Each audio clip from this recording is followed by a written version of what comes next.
Today on Larry King Now, it's Norm Macdonald, the former Weekend Update anchor on the recent Late Night Shuffle. I love Leno, and I don't like that everybody's against him.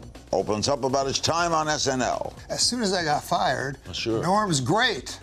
And this idiot from this front office fired him. Plus, first person you kissed. Mrs. Blanchard, my math teacher. Next on Larry King Now.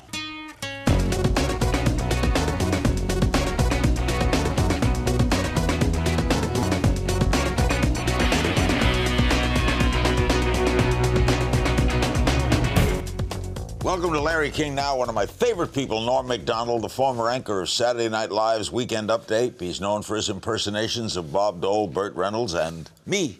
And now he's entering the online world by launching his own live video podcast, aptly titled Norm Macdonald Live, which airs Mondays on YouTube, is also available for download on iTunes. I guested with him last week. It's a lot of fun. Are you enjoying that?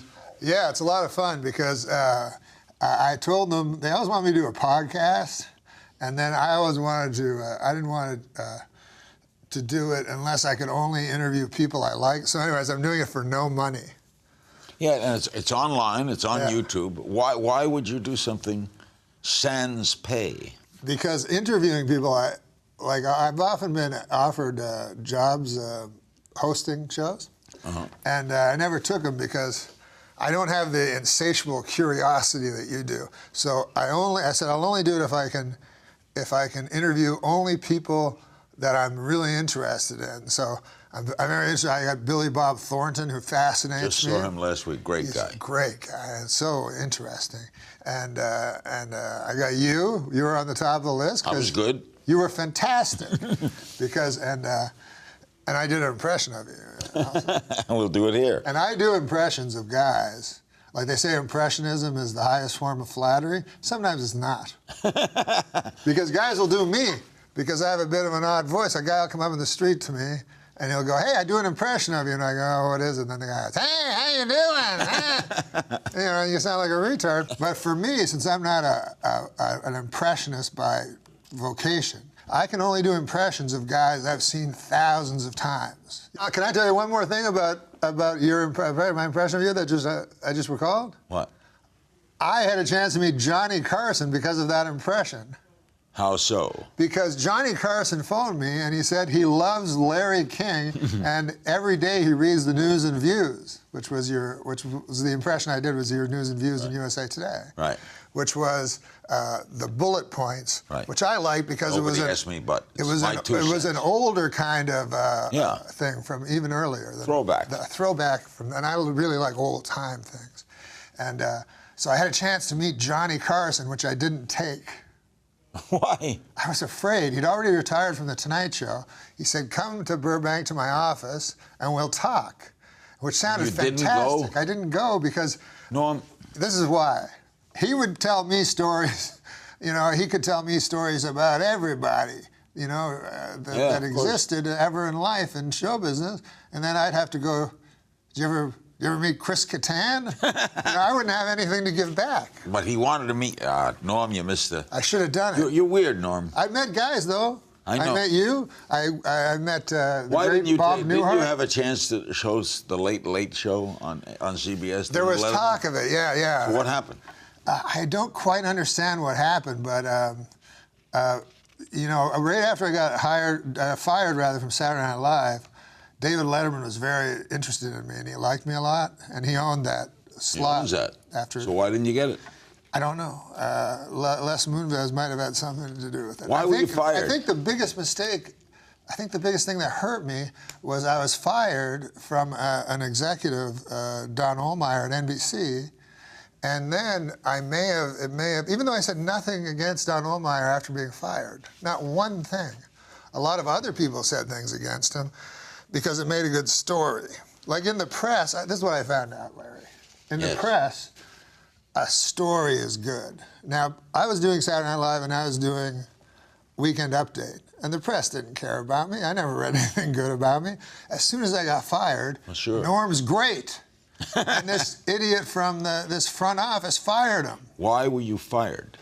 I don't know why I was fired. This is what I was.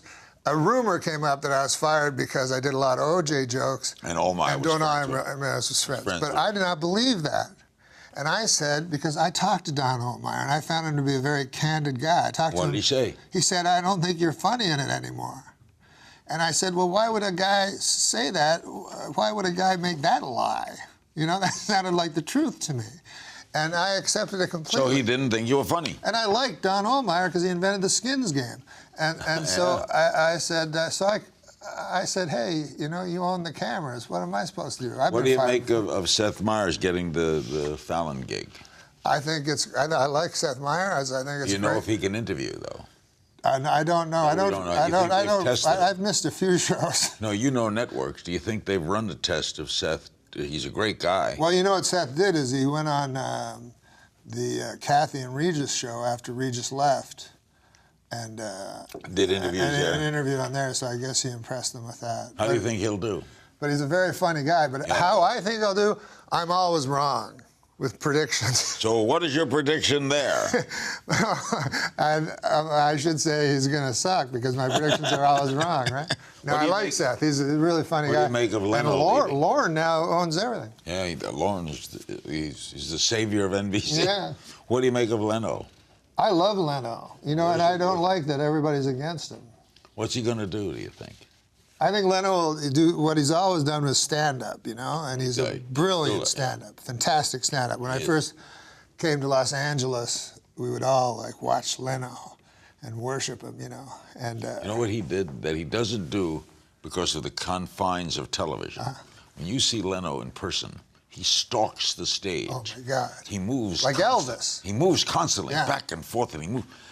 But in television, he's got to be in that center circle. So the monologue is more, here's my next. Right. Whereas you see him in person. Unbelievable. Night and day. Like you'll see him, can I say one thing before you hear the commercial? Quick. He'll come in and improv. Seinfeld will come into the improv and do a set, everybody knows Seinfeld. They go nuts. He talks for 5 minutes, but he just stands there. Not Leno. He's moving around, giving it his all. Never stopped entertaining. I don't know how he confines himself like that when he's like a caged beast. Coming up, Norm, on how he got the Weekend Update gig to begin with. And did you know he was supposed to have a co-anchor? Aha! That's next. Don't go away.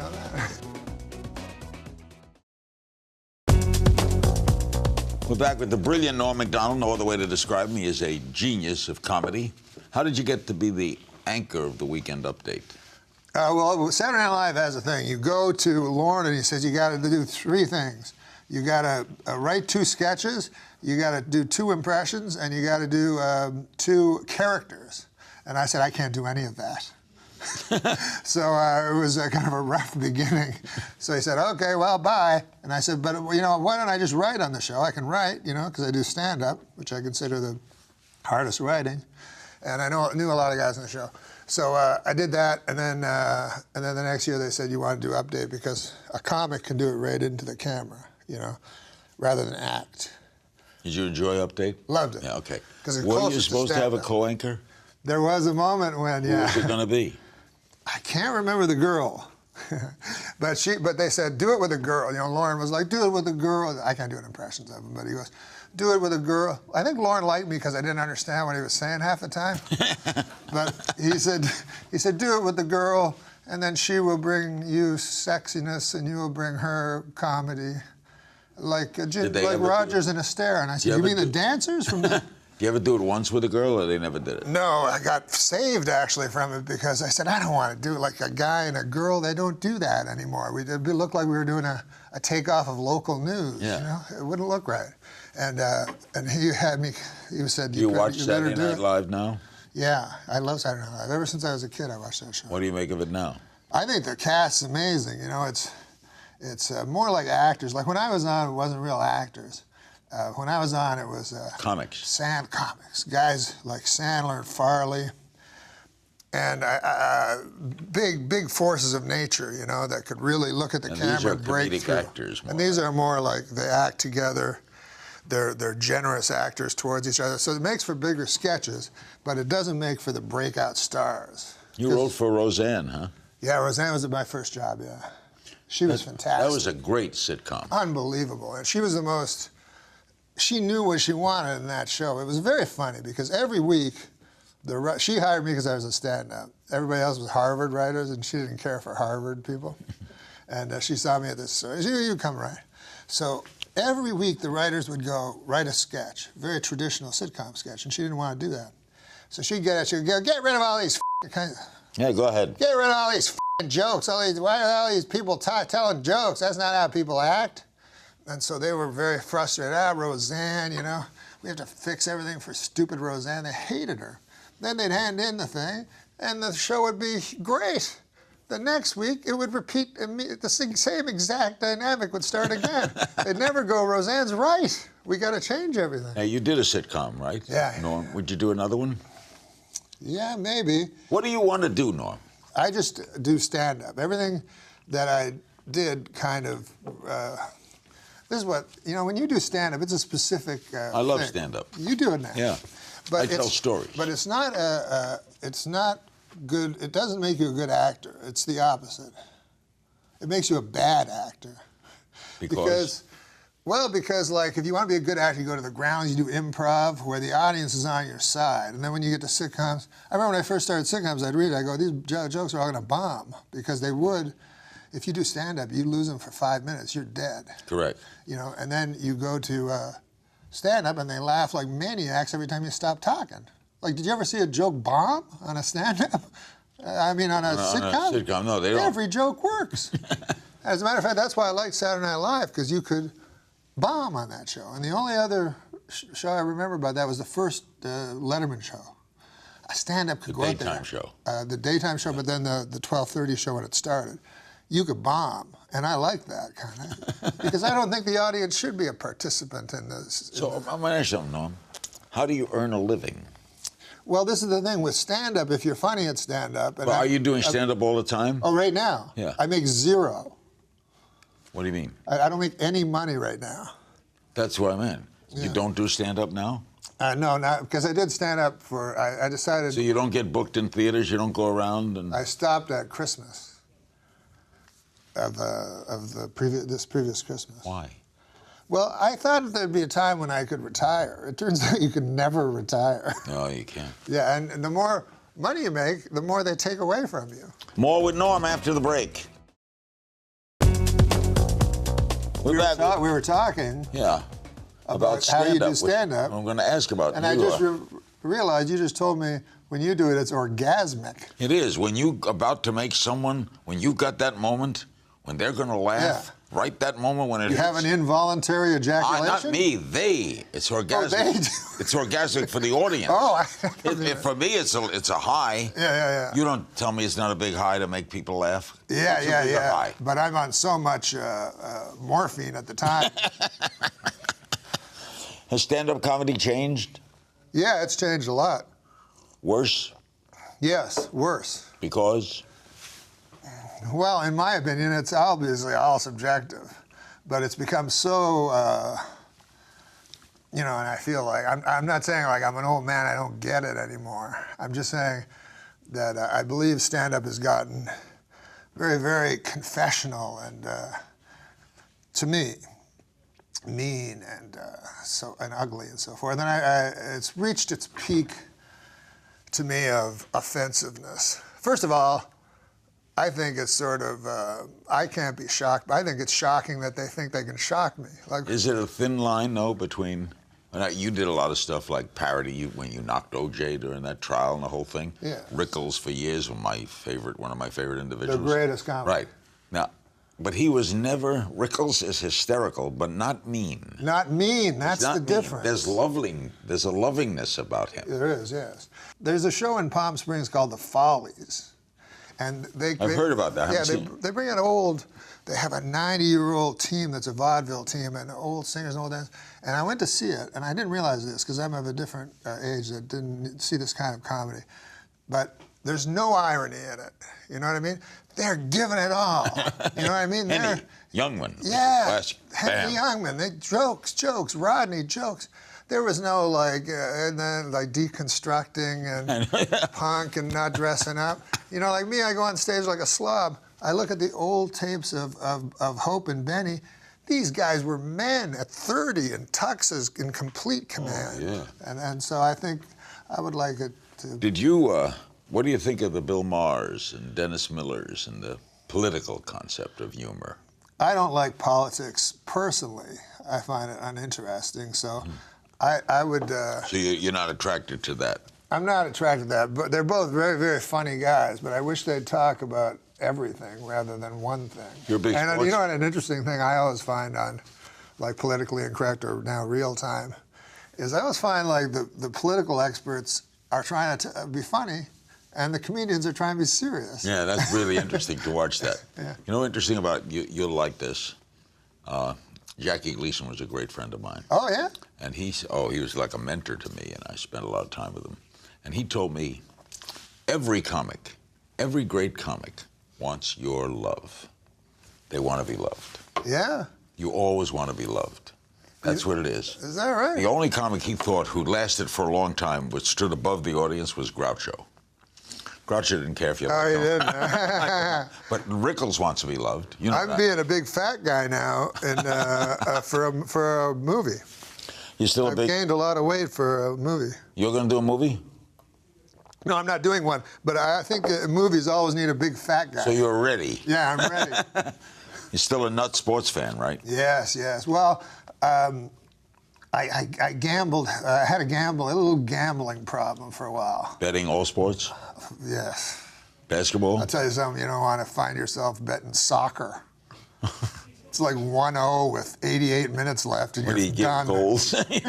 we're beat 1-0. I got bad beats, man, you wouldn't believe. Do you remember the Robin Ventura Grand Slam single? Turned into a single. I was at that game. You were at that game? In New York. Oh, my God. So I lost by half a point. Big Met win. Yeah, big. And I remember at the end, because they all, you know, because it was the over-under was 7.5. It was 3-3. The only chance was a homer. Miraculously, he gets a homer with the bases loaded. One guy, and they count one. But anyways, I remember in the melee, I remember Bob Costas saying, I don't think they're going to score. I think they're only going to score one. Yeah, because he ran past the guy. And then later I asked Costas when I met him, I said, why'd you say that? And he told me his father was a compulsive gambler. Oh, compulsive. In our final minutes with Norm, we'll play a game of If You Only Knew. We'll be right back. We're back with the great Norm Macdonald. You're a Twitterer too, huh? I do Twitter, yeah, I find it fun. You get a lot of attention on Twitter sphere for being open about your religious views. What are they? I'm a Christian. It's not Devout? not stylish to say now. No, are you devout? Yeah. You believe in the Lord? Yes, I do. You think you're going somewhere when it ends? Well, I don't believe it, but what people don't understand about faith is that you have to choose it. You know what I mean? They think that you believe it, but you have to choose it. So you choose to have faith? Yes. That means you believe you're going somewhere. What is faith? But I have faith. Yeah, the same way that you believe. There's a lot of things I have faith, but I don't really believe in DNA. Like if I was on a jury and a guy was predicted that his DNA was on this cigarette, I go, I don't know what DNA is. I see. So you don't have faith in that? No, I don't have faith in science. Really? Well, think about it. Haven't scientists always been wrong? Like they used to think the sun went around the earth. Everybody say, hey, that's scientist. Well, he's so smart. We'll give him a white coat. Other science refuted it. Right, but back then, everybody at that time thought that guy was smart. Why at this time do we think that the earth goes around the sun? Did Christ think the world was flat? Huh? Did Christ think the world was flat? These are questions I ask. Okay. We have some social media. I'll say one thing. What? The smartest man in the world is supposed to be Stephen Hawking, and I heard him say that God was a fairy tale. Now, that doesn't seem like a very scientific idea. I asked him what is something he doesn't know about. He said women. He's had two, though, somehow. Yeah. We have Two some women. social media questions for you. Nathaniel Riches on Instagram wants to know, who's your favorite comedian? My favorite comedian of all time is Bob Hope. Gojo TV on Twitter wants to know, what are the best things in your life right now? The best thing is my son. What are the things That's probably you. What are the things you'd like to change? My boys are the best. What are the things you'd like to change? Change in the world? Yourself. Oh, and myself? I'd like to give more money to homeless people. I walk past too many of them. I give money to them. I try as much as I can, but every time I walk past them, I go, why didn't I give money to that guy? I get sad.